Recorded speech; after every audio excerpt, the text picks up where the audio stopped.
नमस्कार दोस्तों, ये यूपीपीसीएस आरओ के लिए मंत्रा द्वारा जो टेस्ट सीरीज़ निकाली गई है तो उसी का पेपर है। तो इसमें 30 क्वेश्चन हम लोग लास्ट वीडियो में कर चुके थे।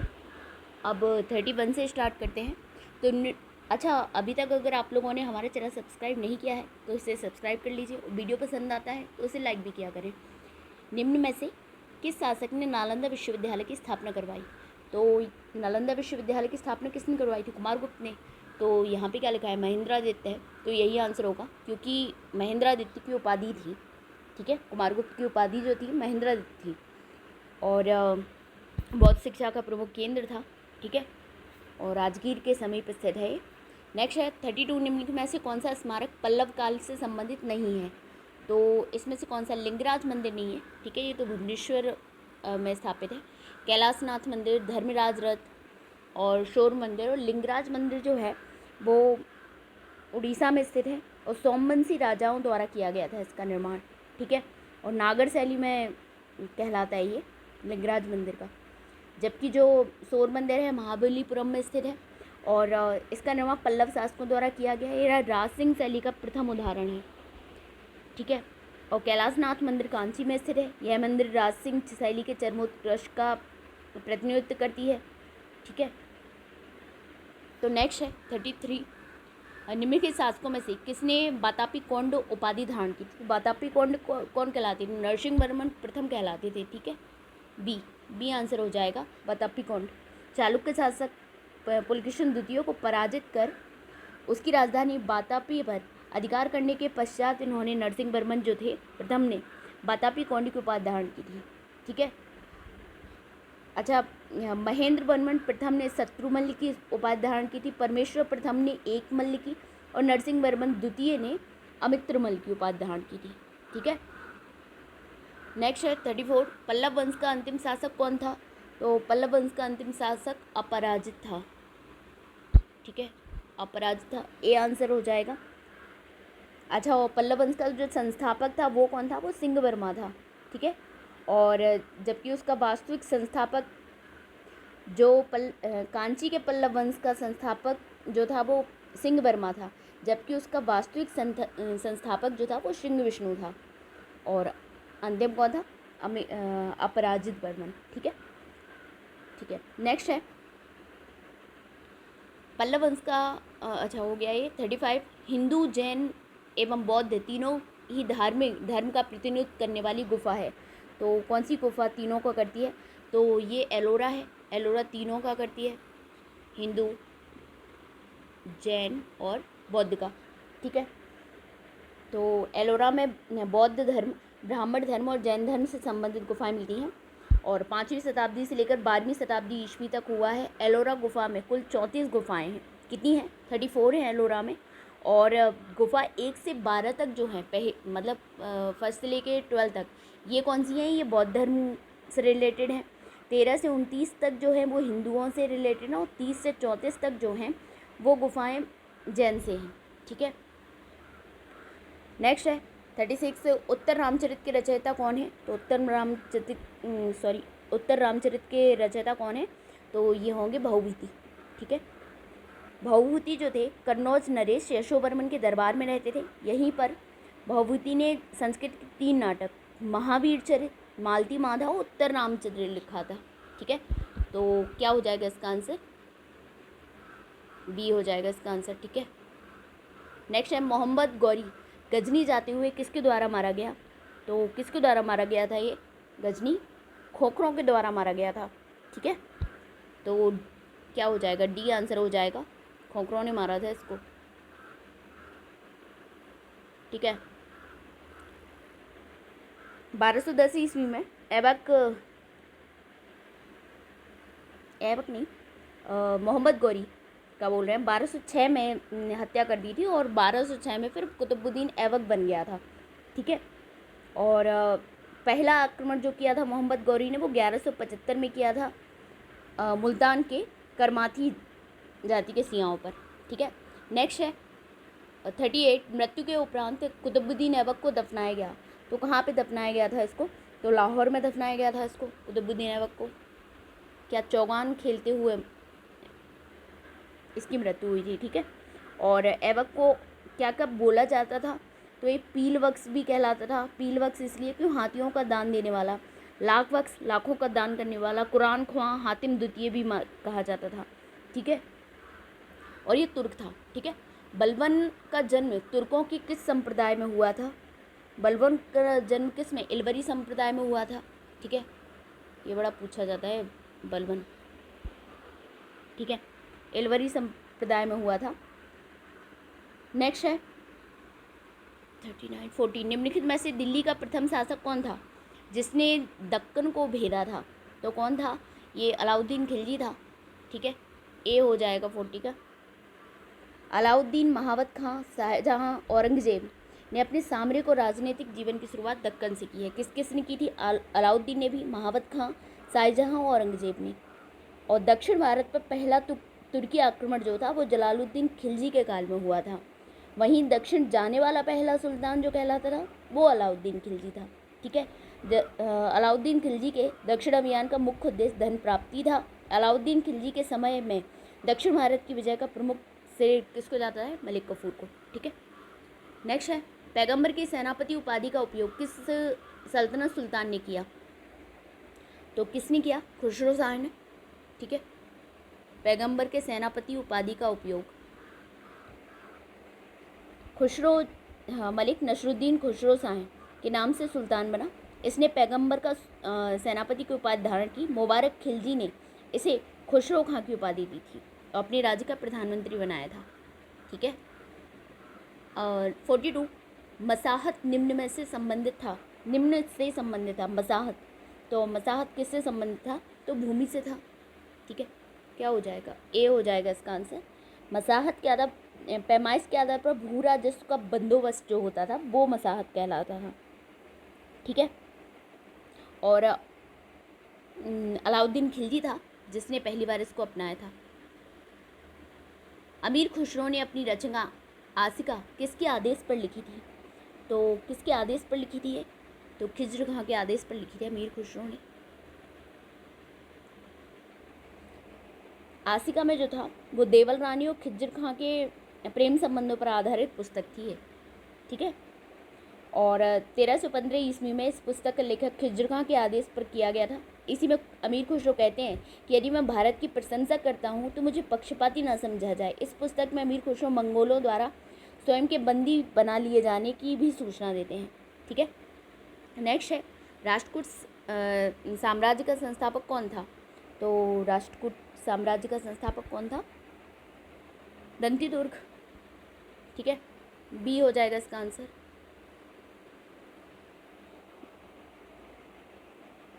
अच्छा, संजन अभिलेख है, इससे पता चलता है कि उज्जैन पर अधिकार कर हिरण्य गर्भधान यज्ञ भी किया था इसने, ठीक है। नेक्स्ट है 45, चोलकालीन प्रशासनिक इकाई जो व्यापारियों के कल्याण की देखरेख करती थी उसे क्या कहते थे? तो इसे नगरम कहते थे, ठीक है। नगरम कहते थे इसको। और क्या था? नगरों में व्यापारियों के संगठन को वालंजियर भी कहा जाता था। क्या कहा जाता था? वालंजियर। और व्यापारियों के कल्याण की देखरेख नगरम, ठीक है, ठीक है। 46, चंदेल साम्राज्य का जैजाब बुक्ति नामक किस चंदेल राजा के नाम से उत्पन्न हुआ? तो जय शक्ति, ठीक है। ए हो जाएगा इसका आंसर। क्या था इसमें? चंदेल राज बुंदेलखंड में स्थित था। बुंदेलखंड का प्राचीन नाम जैजाब भुक्ति था।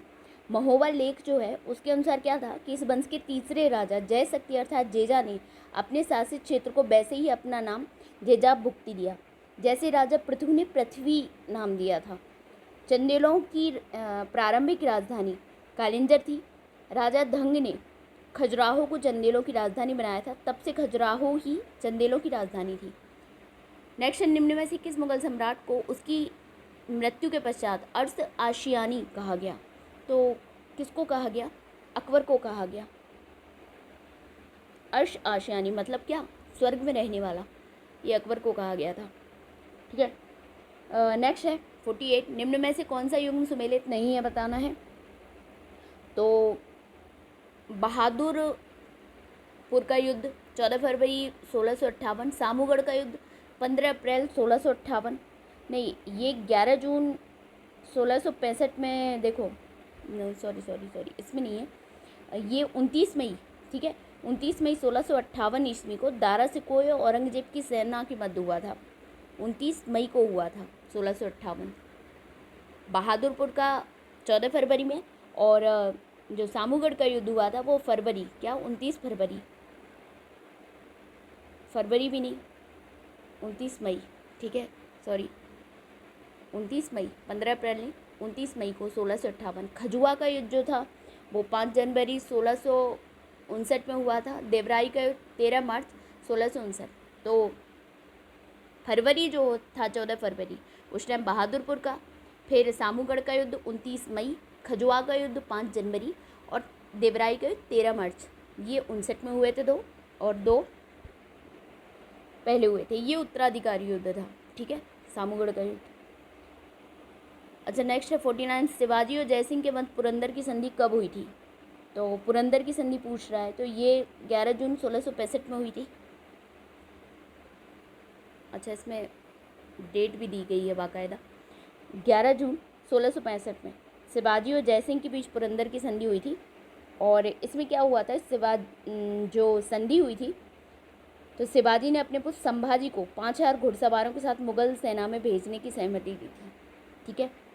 नेक्स्ट है 50 बाबर का वजीर निज़ामुद्दीन बाबर के अंतिम समय में हुमायूं के स्थान पर किसे बाबर का उत्तराधिकारी बनाना चाहता था। तो किसे बनाना चाहता था, मेहदी ख्वाजा को बनाना चाहता था, जो वजीर था उसका, ठीक है। नेक्स्ट 51 निम्न में से किस इमारत को ताजमहल का पूर्वगामी कहा जाता है। तो ये तो हुमायूं का मकबरा कहलाता है, ठीक है, ताजमहल का पूर्वगामी, ठीक है। नेक्स्ट है वैष्णव संत वल्लभाचार्य का संबंध किस संप्रदाय से है। वल्लभाचार्य का संबंध ये है रुद्र संप्रदाय से। वैसे वल्लभाचार्य, ठीक है, रुद्र संप्रदाय से जोड़ते हैं, इनका ए हो जाएगा, ठीक है। अच्छा इनका जो दर्शन था वो शुद्ध अद्वैतवाद था, ठीक है, वल्लभाचार्य का। नेक्स्ट है सूफी संत बहाउद्दीन जकारिया किस संप्रदाय से संबंधित थे। तो ये सोहरावर्दी संप्रदाय से संबंधित थे, बहाउद्दीन जकारिया। नेक्स्ट है ताताचार्य जो प्रसिद्ध दार्शनिक थे, इनका संबंध किस शासक से था। तो ये वेंकट द्वितीय से थे। ताताचार्य जो थे वेंकट द्वितीय से संबंधित थे, वेंकट द्वितीय से, ठीक है। ये अरावडी वंश का महान शासक था वेंकट द्वितीय था। और ताताचार्य जो थे वो प्रसिद्ध दार्शनिक और मातला अनंत नामक कवि वेंकट द्वितीय के दरबार में निवास करते थे। कौन कौन, एक तो वेंकट द्वितीय, सेकंड कौन थे, वो वेंकट द्वितीय के में ताताचार्य, और सेकंड कौन थे, मातला अनंत, ठीक है। नेक्स्ट है 55 विजयनगर के शासकों में से किसने राजव्यास की उपाधि धारण की थी। तो राजव्यास की उपाधि किसने धारण की थी, हरिहर द्वितीय ने की थी, ठीक है। हरिहर द्वितीय ने किसकी, राजव्यास की उपाधि धारण की थी। बड़ी उपाधियां धारण करते थे ये लोग। अच्छा हरिहर द्वितीय जो था विरूपाक्ष का उपासक था। नेक्स्ट है कुतुब शाही वंश का प्रसिद्ध बंदरगाह निम्न में से कौन था। तो कुतुब शाही का पूछ रहा है, तो ये मसूलीपट्टनम था, बी हो जाएगा इसका आंसर 56 का। नेक्स्ट है जयमल और फत्ता नामक वीर योद्धाओं का संबंध किस स्थान से था। जयमल और फत्ता ये मेवाड़ के थे, ठीक है। अभी जो राजस्थान का आरएएस का प्रीवियस ईयर का पेपर का कर रहे हैं उसमें भी बहुत सारे इस टाइप के क्वेश्चन हैं। और राजस्थान अध्ययन की जो बुक के मैं वीडियो बना रही हूँ उसमें भी इसकी बड़े उसमें दिया गया है जयमल और फत्ता के बारे में, ठीक है। नेक्स्ट है बंगाल में स्थित दाखिल दरवाज़ा निम्न में से किसने बनवाया था। तो दाखिल दरवाज़ा बारबक शाही ने बनवाया था। तो बंगाल के इलियास शाही शासकों में रुकनुद्दीन बारबक शाह एक सज्जन और कानून मानने वाला शासक था वह बंगाली साहित्य का महान संरक्षक था। इसी ने दाखिल दरवाज़ा का निर्माण करवाया था। पर्सी ब्राउन ने दाखिल दरवाज़ा को हिंदू मुस्लिम स्थापत्य कला की सर्वोत्कृष्ट रचना कहा है। ठीक है, नेक्स्ट है, निम्न में से किसे जगत भूषण की उपाधि प्रदान की गई? जगत भूषण कौन थे? हुसैन शाह थे। ठीक है, जगत भूषण, और विद्वान शासक था ये, और हिंदू मुस्लिम जनता के साथ इसका समान व्यवहार था।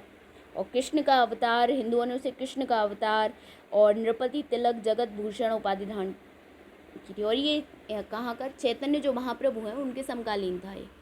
ठीक है, नेक्स्ट 60, कश्मीरी शासक जैनुल आबदीन से संबंधित निम्न कथनों पर विचार कीजिए। तो इसमें बताना है, इसे कश्मीर का अलाउद्दीन कहा जाता है। कश्मीर का अलाउद्दीन, जैनुल आबदीन को। इसने गौ हत्या प्रतिबंधित कर दिया था। यह कुतुब नाम से अरबी में कविताएं लिखता था। इसने मुल्ला अहमद को महाभारत एवं राजतरंगिणी का फारसी में अनुवाद करने के लिए नियुक्त किया था। तो 60 का क्या हो जाना चाहिए? गौ हत्या प्रतिबंधित कर दिया था, ये सही है। इसके अलावा इसने मुल्ला अहमद को महाभारत और राजतरंगिणी और फारसी में अनुवाद करने के लिए नियुक्त किया था। 2 और 4 दोनों सही है। अब इसे कश्मीर का अकबर कहा जाता था, अलाउद्दीन ही कहा जाता, शायद, या तो इसमें मिसप्रिंटिंग है। ठीक है, तो 2 और 4 तो सही है, तो इसलिए शायद सी होना चाहिए इसका आंसर। बी नहीं हो सकता क्योंकि तीसरा गलत है। कुतुब नाम से अरबी में कविताएं नहीं लिखता था। ठीक है, यह फारसी में कविताएं लिखता था। ठीक है, तो इसलिए तीसरा गलत हो जाएगा। ठीक है, चलिए, तो 60 तक हो चुके हैं। बाकी के जो क्वेश्चंस है वो नेक्स्ट वीडियो में बना लेंगे। ठीक है, धन्यवाद।